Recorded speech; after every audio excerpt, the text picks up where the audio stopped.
Why is it hard to talk about losing someone? Because it's the hardest thing you'll ever go through.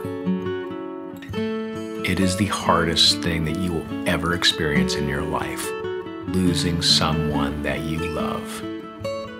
You know, we have such limited time here on this planet. We are only here for a blink of an eye, and we're all just miracles here to begin with. And for me, I say to myself, I'm lucky to be alive. I'm very grateful for this opportunity that is life. I'm very thankful.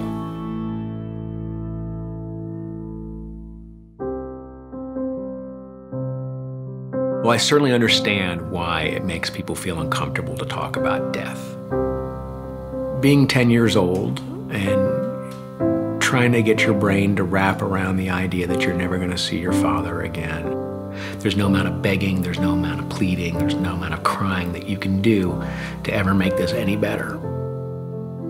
My daddy was, and I'm going to call him my daddy because that's who he was to me. I suppose I'm very much like him.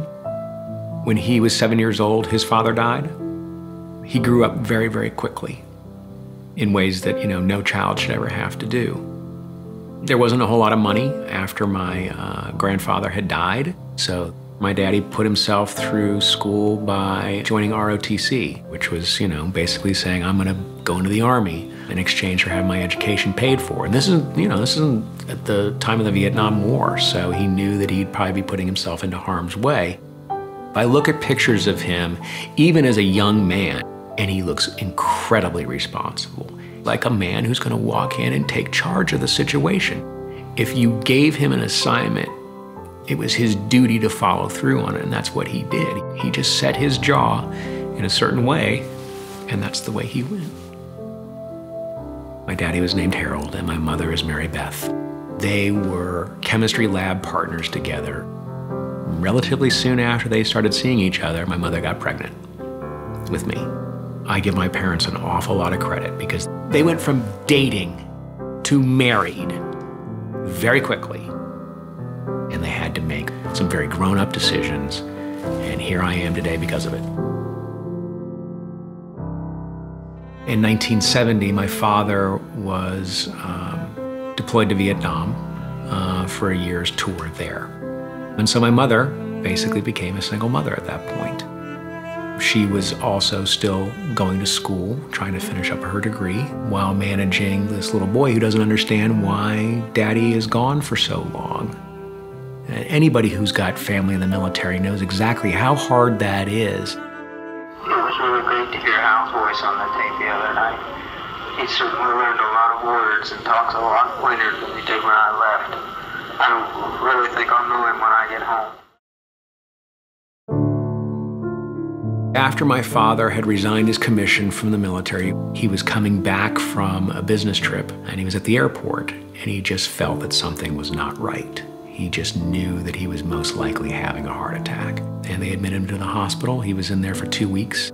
And then the decision was made that my uncle and my grandma would take me down to my grandma's house in Florida. They felt it was a lot for a 10-year-old to deal with.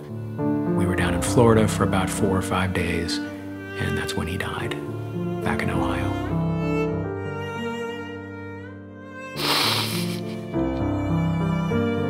I just remember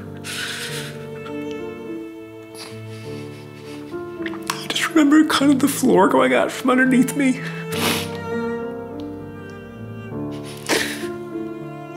And, just realizing this is... What do you realize? I don't even know.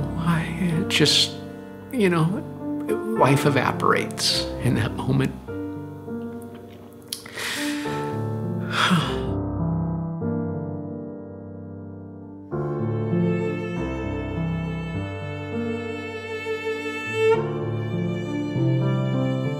I went through years and years and years of bitterness and anger and even hiding the fact that my father had died from people, just really never really coming to terms and reconciling it properly. I would say maybe about 10 years ago, I really started to turn a corner. And your grief starts to shift away from what this means to me versus what it meant to, what it meant to him to die.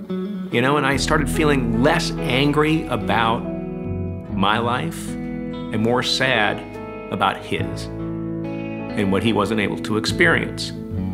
He only got to see me play football one time. He didn't get to see me graduate or get married or become a father.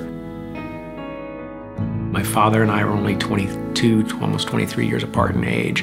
And so as you grow older with a parent who's as young as that, you grow up with them as well, and I had that opportunity with my mother. I wish I had had the same kind of thing with my father, to grow up with him and to see how our lives would have turned out.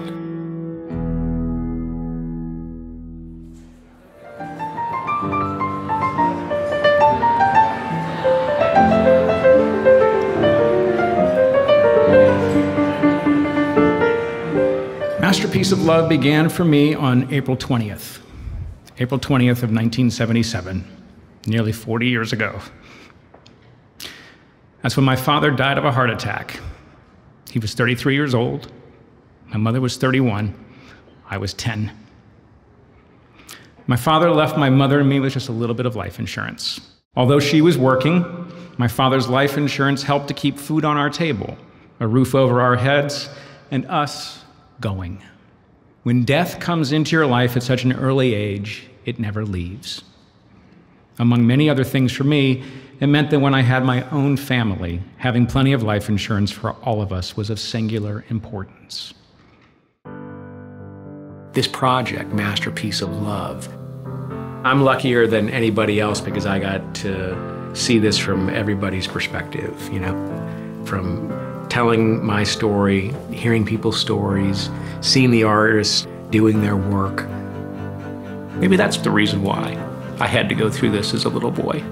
Somehow set me on a journey forward so that almost 40 years later, I could help those people in ways that will help them help others down the road. I think if my father had something to say to me, he would say, keep going. Just keep going. Keep smiling, keep being kind, keep loving, keep open, stay present in every situation, and don't ever give up on anything. Don't ever give up on anything. Because with love, all things really are possible.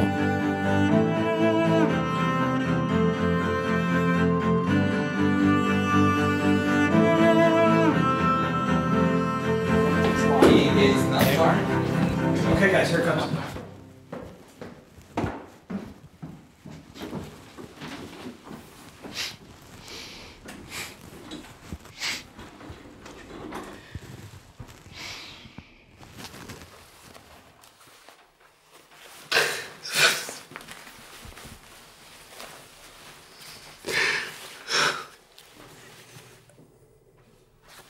Oh my God. Wow. That's awesome. That is awesome. Thank you. Hal, what a great journey this has been. We thought you deserved your own masterpiece of love. Thank you. Holy smokes. Where's my mother? Does she know about it? No. Look what Bisa made for me. Oh my God. Oh. That is wonderful. Isn't that amazing? Oh. Thank you, guys. Thank you so much. That's great. Let's cut cameras. That's great. Thank you. Oh my gosh. He's so good. That's great. I'd like to believe that I will one day see my father again. But you know what? I see my father when I look at my daughter. He's there. He's there in that laughter, and he's there in that playing together. So even though he is physically not part of this world any longer, and in this life, he lives. Because he lives in my heart, and he lives in our memories, and he lives literally in my daughter. Happy birthday to